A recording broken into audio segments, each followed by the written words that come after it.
Oh no, we got mini holes. Oh, Merry Christmas! Good health, wealth. Ayan, ganyan ang Christmas dito sa Australia, guys. It's just no cooking. Easy life for Bella. No cooking.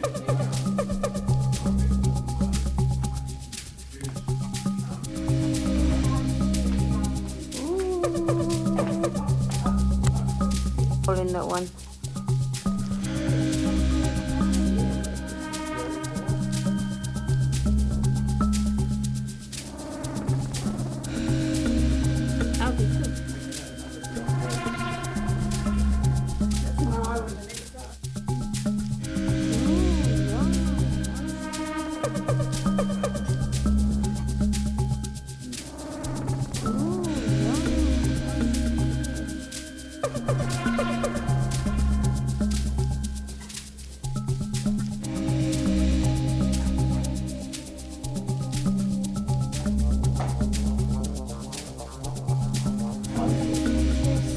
Christmas, Merry Christmas. Uy.